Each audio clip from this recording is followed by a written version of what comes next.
Welcome to the Deep Dive. This is where we take sources you send us, dig in, and pull out the key stuff you need to know pretty quickly, actually. Yeah, think of it as your shortcut. We get you the essentials, sometimes the surprising bits, without you having to wade through everything. And honestly, some of the things we find are definitely eye-opening. For sure. So today, we're going somewhere a bit unsettling. A listener sent over 3 first-hand accounts from the Mr. Nightmare YouTube channel. Okay.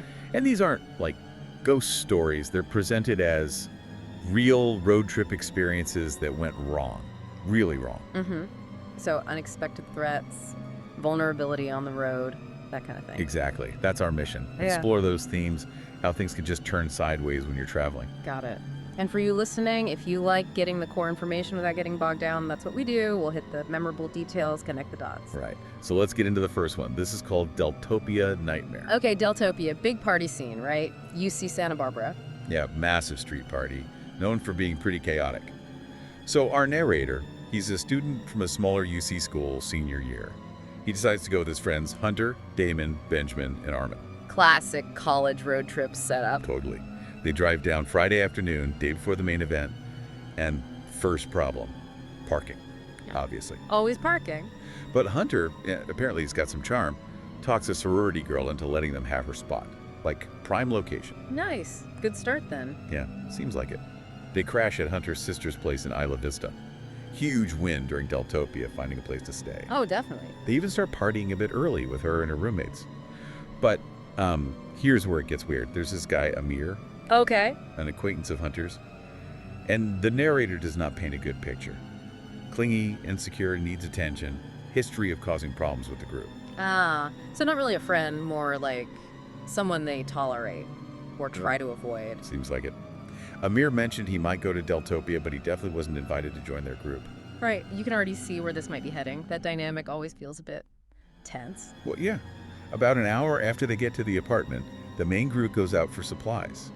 And guess who's just standing there on the sidewalk? Oh no, Amir. Yep, Amir. Nobody told him where they were staying. He just tags along, totally normal. Like, why are you guys surprised to see me? Oh wow, that's bold and pretty awkward, ignoring boundaries right off the bat. It gets worse. Back at the apartment, he asks to use the bathroom, then just breezes past Hunter's sister at the door and announces, "I'm staying here." He just invited himself to stay? Yeah. Hunter was furious, obviously, because Amir had basically lied to his sister. He tells him, "No, you gotta leave." Good for Hunter. Amir argues for like 20 minutes outside the door, but eventually he leaves. Okay, drama over. Please say drama over. Not quite. Later that night, they figure something out. Hunter realizes he'd been sharing his iPhone location with Amir. Oh, come on. Seriously. Seriously, the guy had tracked them. That's how he knew where the apartment was. That's way beyond clingy. That's stalking. That's a huge red flag. Definitely unsettling. So, fast forward to the next day. Deltopia itself, the party, actually goes okay. But late afternoon, they're back at the apartment. Right. They're with 5 other friends now, telling them the whole Amir story. And one of the new guys, Ryland, he's like, I think I might still have his location. Uh-oh. He checks his phone. And the little blue dot, it's right on top of their apartment building. Get out. Like, right there. Right there. And as soon as they say it out loud, like, "Hey, look," Ew. the dot starts moving away Yeah. fast. Oh. So he was literally outside, listening, watching. Seems like it. But, they kind of laugh it off like, "Oh, that's just Amir being obsessive." It's easy to do that, isn't it? Downplay something creepy in a group setting, maybe nervous laughter. Maybe. But that night, things get really bad. Everyone's asleep. The narrator wakes up. Sound of shattering glass. Oh no. The sliding glass door to the balcony smashed. Big rock lying there. Okay, that's terrifying. He's about to wake everyone, but then he sees it. The handle on a nearby closet door, jiggling. No. No way. He freezes. Thinks Amir actually broke in. He wakes Hunter quietly. Smart move. Don't confront alone. Right. The creep towards the closet. The door's open now. But Amir's gone. Vanished, but the door was jiggling. Yeah. And then Hunter reaches into the closet and pulls out a huge kitchen knife. What? Hidden there by Amir. Oh my god, that changes everything. Smashing a window is one thing, but planting a knife? What was So- that? Exactly. They call it tops, but Yeah. Deltopia. Lots of property damage, apparently. Yeah. So mostly just a report gets filed. Frustrating. But maybe understandable in that chaos. Amir, meanwhile, stops sharing his location, of course. The group leaves the next morning. Hunter tries to send him an angry message. Blocked, I bet. Blocked. Yeah. All their numbers. The narrator ends by saying he's still scared, and Amir knows where they all live. Yeah. And even though he acts aggressive, he doesn't have a known history of actual violence, which is almost weirder. It is weirder, it's unpredictable, the potential is there, clearly demonstrated even if it hadn't fully manifested before. That's deeply unsettling. Okay, let's shift gears completely. Story number 2. Undercover or outlaw? Sounds ominous already. This one goes back a ways. April 1996. The narrator, Arthi, just finished basic training, stationed near San Angelo, Texas. Okay. Military context. He and 2 friends, Seabass and Kay, decide on a weekend road trip to Austin. Kay's driving her SUV. All right. Standard trip. About an hour out, highway's pretty empty. Seabass spots a dark-colored Tahoe. It had pulled off the shoulder just after they passed, and now it's following them, really close. That immediate close following is always a bit unnerving on an empty road. Kay feels it too. Changes lanes a couple times. Their Tahoe just mirrors her moves every time. Okay, definitely not just a coincidence then. That's deliberate. And then the Tahoe hits its lights, like police lights. Pull over. Ah, so maybe just a speeding ticket. Or, yeah, because things immediately feel off. The officer gets out. He's in all black tactical gear. Tactical gear? Not a standard uniform? Nope. No clear police markings, just an arm patch they couldn't read. And his behavior was weird. How so? Instead of walking straight to Kay's window, he hangs back, looks at the car. Through the back window, checks bumper stickers, the license plate, really studying it. That's not standard procedure for a traffic stop, is it? Usually they come right up to the driver. Why analyze the car first? Good question. So Vass leans out, asks, is there a problem? The officer totally ignores him. Ignores him. Okay, red flag number 2. Goes to Kay, license and registration, takes back to the Tahoe, and they wait for a long time. The waiting game. That always ramps up the anxiety. And then it gets weirder. 2 other guys get out of the Tahoe, 2 more. What are they doing? just standing there Yeah. near the back of Kay's SUV, watching them, not saying anything. Whoa, okay, this feels less like a traffic stop and more like an assessment. Or an intimidation tactic. 3 guys. Tactical gear, strange behavior. Definitely intimidating. Finally, the first officer comes back, and he asks Kay a really specific question. He points to a U.S. military bumper sticker on her SUV. Asks if her father was in the Army. Her father? Why that question? Based on a sticker. Exactly. Kay replies, no. But actually we are. All 3 of us are in the military. Ah. How did he react to that? Instant change. The narrator says his whole demeanor, his body language just shifted Yeah. immediately. Really? Like what? Like, tense. Surprised.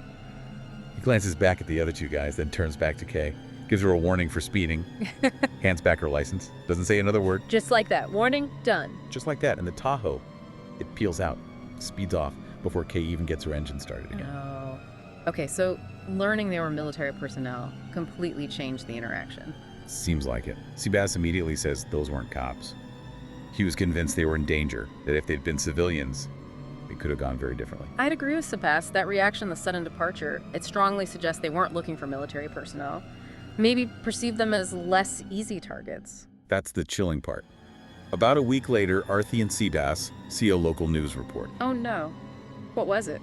A man and woman found murdered in a ditch outside San Angelo and nearby.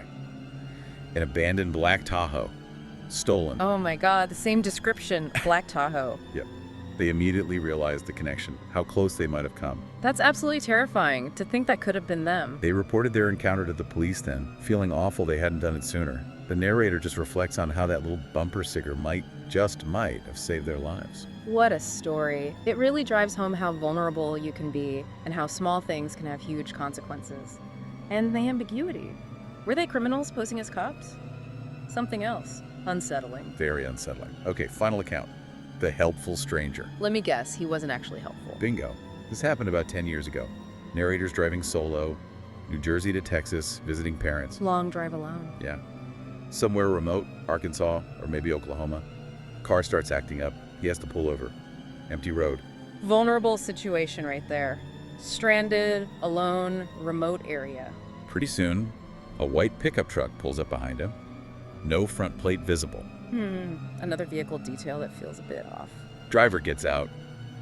Mid-30s maybe, older, kind of rough-looking, curly hair, long uneven beard. Looked like he worked with his hands. Duh. And right away, he's super helpful. Need a hand. I'm a mechanic. Looks under the hood, quick diagnosis. Says he needs a tool, a compression tester. Sounds plausible so far. Says his mechanic friend might have one, could bring it out, but his phone's dead. Can I borrow yours? Ah, the phone request. We've seen this setup before, haven't we? Yep. Narrator hands over the phone.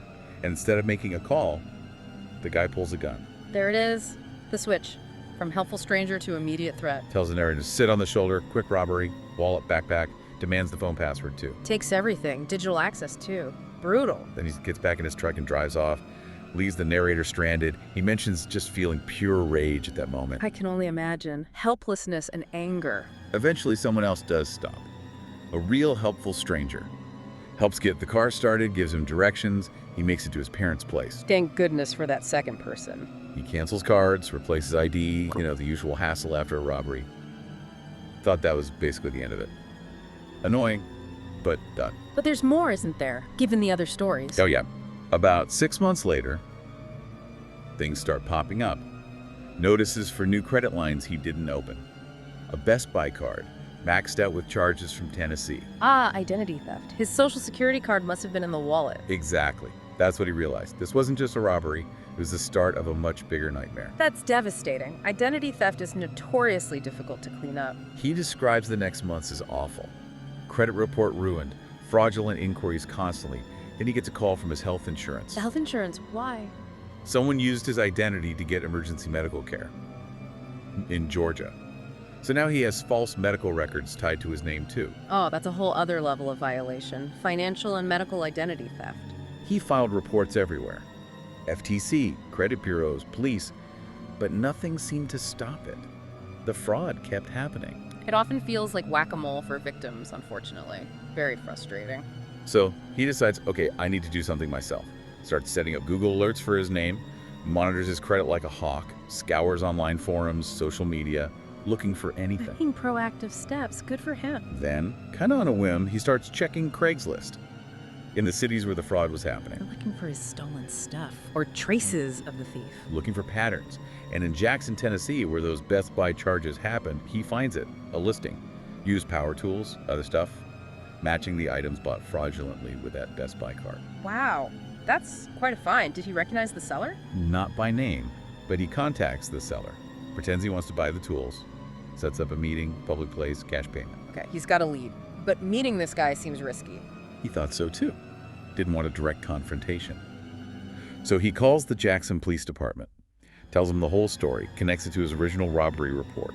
And they actually remembered his case. That's fortunate. Did they agree to help? They did. He gave them all the details, the meeting place, the seller's red pickup truck description from the Craigslist ad. Smart, using the police for the intercept. Next day, police call him back. They went to the meeting spot. The suspect saw the patrol cars, panicked, tried to drive off. He ran. Yep, crashed his truck. When the cops confronted him about the Best Buy stuff found in the wreck, he confessed. Well, sort of. Claimed a friend gave it to him. Passing the buck, but they had him. They had him. And he started cooperating. Led the police to 2 accomplices. A whole crew. Yeah. Turns out they were running a scheme, targeting travelers specifically, along interstate corridors down south. Robbery, identity theft, the whole package. Wow, so his persistence actually broke up a criminal ring. That's incredible. He just describes this immense feeling of relief. Justice, finally after such a long ordeal. What a resolution. It took so much effort on his part, but he got there. So 3 stories. Deltopia, the highway encounter, the roadside robbery turning into identity theft.